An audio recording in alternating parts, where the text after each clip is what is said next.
नमस्कार, तुम्हा सर्वांचं स्वागत आहे माझ्या यूट्यूब चॅनलला. आज मी तुम्हाला होळीच्या दिवशी केले जाणारे काही खास आणि प्रभावी उपाय सांगणार आहे, जी तुमच्या आयुष्यात सुख, समृद्धी आणि सकारात्मकता आणू शकतात. म्हणून व्हिडिओ शेवटपर्यंत नक्की पहा. चला तर मग सुरू करूया.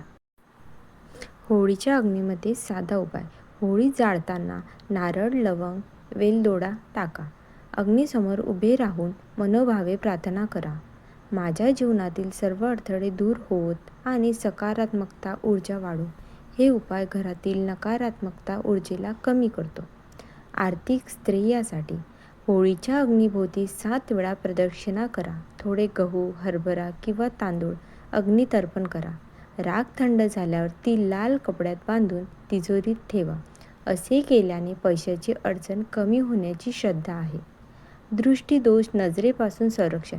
मीठ, मोहरी, 7 लाल मिरच्या डोक्यावरून फिरवून होळीच्या अग्नीत टाका. हा उपाय वाईट नजरेपासून आणि दुष्ट शक्तीपासून संरक्षणासाठी केला जातो.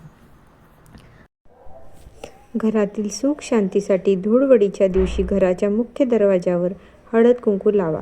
घरातील लोकांसोबत गोड पदार्थ वाटून खा. हे उपाय घरात आनंद, सौख्य आणि नवीन ऊर्जा निर्माण करते. आरोग्य व नकारात्मक शक्ती निवारण. होळीच्या अग्नीत हळदीचे तुकडे किंवा चोळलेले हळदीचे पाकळ्या टाका. याने शरीर आणि मन दोन्ही स्वच्छ राहतात. नकारात्मक ऊर्जा दूर होते. टीप: होळी सणात शक्यतो नैसर्गिक रंग वापरा. रासायनिक रंग टाळा. यामुळे त्वचा, शरीर आणि घरातील ऊर्जा दोन्ही सुरक्षित राहते. हे होते काही खास होळी उपाय जे तुमच्या आयुष्यात सकारात्मक ऊर्जा, आनंद आणि समृद्धी वाढवतात. जर तुम्हाला हा व्हिडिओ आवडला असेल तर लाईक करा, तुमच्या मित्रमैत्रिणींना शेअर करा आणि अशाच उपयुक्त व्हिडिओसाठी चॅनलला सबस्क्राईब करायला विसरू नका. तुम्हा सर्वांना हॅपी होळी. रंग उधळा, आनंद साजरा करा आणि नकारात्मकता दूर करा. धन्यवाद.